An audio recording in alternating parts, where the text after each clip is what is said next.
Sir ಈ ಕೆಲವೊಂದು ಆರ್ಥಿಕ ಸೌಲಭ್ಯಗಳನ್ನು ಒದಗಿಸಿ ಅವರ ಬಡ ರೈತರ ಮಕ್ಕಳಿಗೆ ಭವಿಷ್ಯ ನಿರ್ಮಾಣ ಮಾಡೋದು, ಎಜುಕೇಷನ್ ಕೊಡೋ ಸಲುವಾಗಿ ವಿಚಾರ ಮಾಡಿದೆ ಸರ್. ಈ ಒಂದು ಸಂದರ್ಭದಲ್ಲಿ ನಮ್ಮ ಕೌಸಲಿಗೆಯವರ ನಮ್ಮವರ ಅಂತ ಡಾಕ್ಟರ್ ಅಶೋಕ್ ತಳವಾಯಿ ಅವರು ಕೂಡ ಉಪಸ್ಥಿತರಿದ್ದು ಸರ್. ವಿಶೇಷವಾಗಿ ಆರ್ಥಿಕತೆ ಮತ್ತು ಮಾರಾಟ ಅಂದರೆ ರೈತನ ಒಂದು ಬೆಳೆಗೆ ಒಂದು ಒಳ್ಳೆಯ ಒಂದು ಬೆಲೆ ಬರಬೇಕು.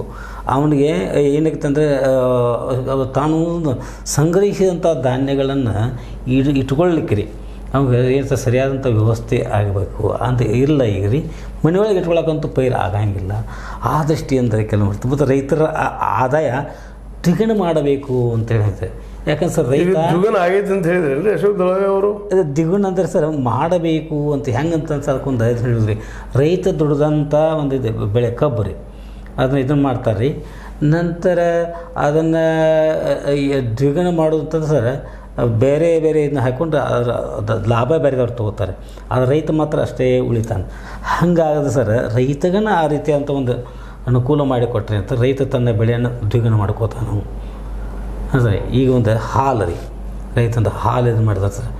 ಹಾಲಕ್ಕೆ ಏನು ಮಾಡ್ತಾರೆ ಸರ್ ಇವರು ಬೇರೆಯವರಿಗೆ ಕೊಟ್ಟಂತಾರೆ, ಇವ್ರಿಗೆ ಕೊಟ್ಟದ ದುಪ್ಪಟ್ಟ ಹೆಂಗೆ ಮಾಡ್ಕೋತಾರೆ ಅದಕ್ಕೆ ಸಕ್ಕರೆ ಬೆಳೆಸಿ ಅವ್ರು ಏನು ಮಾಡ್ತಾರೆ ಅಂದ್ರೆ ಕವ ಮಾಡ್ತಾರೆ. ಹಿಂಗೆ ರೈತ ಬೆಳೆದವ ಅಷ್ಟೇ ಉಳಿತಾನೆ ರೀ, ಅದಕ್ಕೆ ಕವ ಮಾರವ ದುಪ್ಪಟ್ಟ ಲಾಭ ಪಡ್ಕೋತಾನೆ. ಅಂಥ ರೀತಿ ನಮ್ಮ ರೈತರಿಗೇನ ಆಗಬೇಕು ಅನ್ನುವಂಥದ್ದೇ ಆ ರೀತಿಯಂಥ ಒಂದು ಪರಿಕಲ್ಪನೆ ಮೂಡಬೇಕು ಅಂಥೇಳಿ ಇದು ಮಾಡಿದ್ದಾರೆ ಸರ್. ಮತ್ತು ವಿಶೇಷವಾಗಿ ನೋಡಿ ಸರ್ ಅವತ್ತು ರೈತರ ಮಕ್ಕಳ ಸಲುವಾಗಿ ಏನಾದ್ರು ಒಂದು ಮಾಡಬೇಕು. ಯಾಕಂದ್ರೆ ಮಹಾತ್ಮ ಗಾಂಧಿ ಅವ್ರಿಗೆ ಕಾರ್ಲ್ ಮಾರ್ಕ್ಸ್ ಆಗಲಿ, ಮತ್ತು ಒಬ್ಬರು ಮೆಣಸಿನಕಾಯಿ ಅಂತೇಳಿ ಧಾರವಾಡದವ್ರು ರೀ, ಇವರೆಲ್ಲರಿಗೂ ಏನೈತೆ ರೈತರ ಸಲುವಾಗಿನೇ ವಿಶೇಷವಾಗಿ ಅವರು ದುಡಿದು ರೈತರ ಅಭಿವೃದ್ಧಿಯ ಸಲುವಾಗಿ ಚಿಂತನೆ ಮಾಡಿದಂಥ ವ್ಯಕ್ತಿಗಳು ಸರ್. ಸ್ವಾಮಿನಾಥನ್ ಅಂತೇಳಿ ಬರ್ತಾರೆ ಸರ್, ಡಾಕ್ಟರ್ ಕುರಿಯನ್ ಅಂತೇಳಿ ಬರ್ತಾರೆ. ಇವರೆಲ್ಲರ ಒಂದು ವಿಚಾರಗಳನ್ನು ಅಲ್ಲಿ ಎಲ್ಲ ಹೇಳಿದ್ರು ರೀ.